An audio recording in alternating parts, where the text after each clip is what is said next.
passenger ship emoji, arrival in the East in January 1963, Kim Philby stepped off a Soviet freighter in the port city of Odessa. He was 51 years old. His passport, reputation, and life in Britain were gone.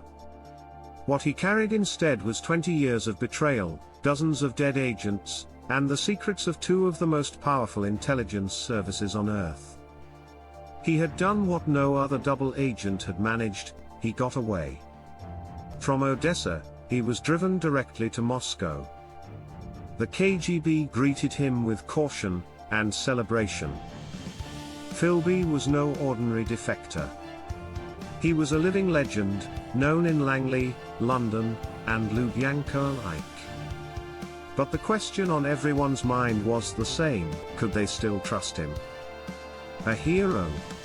Or a liability? At first, the Soviet Union welcomed Philby as a hero of the revolution. There were quiet toasts, medals given in private, and meetings with high-ranking KGB officers. But beneath the surface, there was unease. For all his loyalty to communism, Philby had lived as a British aristocrat for decades. He drank scotch, smoked English cigarettes, and had an impeccable taste in suits and sarcasm. To the Russians, he was cultured. Too cultured. He had been out of contact for years. He had admitted nothing publicly.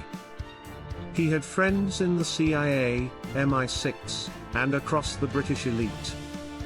Was Kim Philby still working for them? The KGB, paranoid by design, kept him under surveillance, even in Moscow. His phone was tapped. His movements tracked. His apartment, a modest flat in the Lenin Hills, was wired. He was free. And yet he was not free at all. The slow decline at first, Philby tried to adjust. He worked with the KGB's Foreign Intelligence Division, training new agents, analyzing Western methods, even writing secret memos about MI6's structure. But the work was limited. He was no longer running missions. No longer in the field. No longer trusted with anything new. Worse still, the Soviets didn't fully respect him. To them, Philby was useful, once.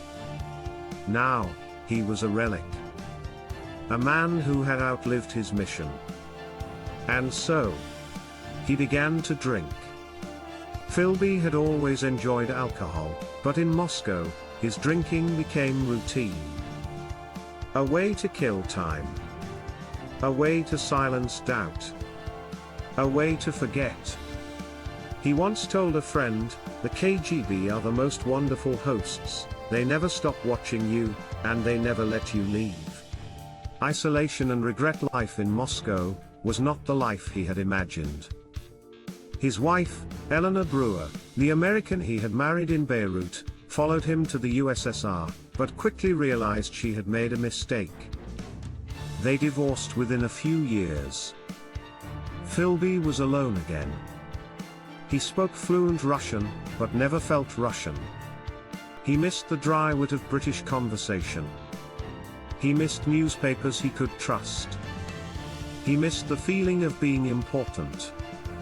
Friends who visited him in Moscow said his apartment was sparsely decorated, a bottle of vodka always within reach, a shortwave radio, and piles of old Western novels. He lived not as a hero, but as a man exiled by his own choices. And yet, he never admitted regret.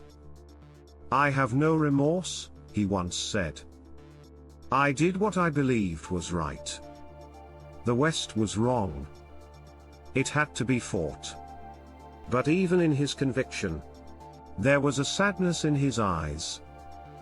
A ghost in the shadows. In the late 1970s and early 1980s, Philby slowly began to re-emerge in the public eye, at least in Soviet circles. He gave lectures to KGB recruits.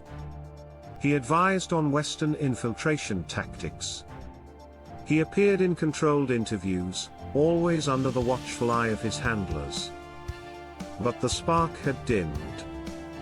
The man who once danced through the halls of MI6, who toyed with CIA agents, who played chess with empires, was now a quiet, aging man, kept alive by memory and vodka. He remarried a young Russian woman named Rufina, who remained by his side in his final years. But even she admitted, Kim lived more in the past than the present. Final days of a double agent Philby died in May 1988, at the age of 76, in Moscow. He was buried with full honors by the KGB. A small crowd of officials, spies, and curious onlookers attended. He was awarded the Order of Lenin, one of the highest honors of the Soviet Union. But there were no tears from the British. No statements of grief from the West. No mourning in the MI6 halls where he once walked. He was gone. And the world he had betrayed had long since moved on. Legacy, what did it all mean? So who was Kim Philby, really? A committed idealist who believed capitalism must fall. A traitor who sold out friends for ideology. A man who loved the game more than the cause. His legacy is divided. To the Soviets, he was a victory, proof that even Britain's best could be turned. To the British, he was a wound, a symbol of arrogance, failure, and betrayal from within. To historians, he remains one of the most damaging spies of the 20th century. A man who destroyed countless operations, got agents killed, and changed the course of the Cold War. But to himself, "I have always operated under one guiding principle," Philby once wrote, "I was never a traitor to my own beliefs." Clapperboard emoji, end of series. The double life of Kim Philby. He was the perfect spy, not because he had no flaws, but because he knew how to hide them. He didn't just live a double life. He became it. And in doing so, he fooled the world, until the very end.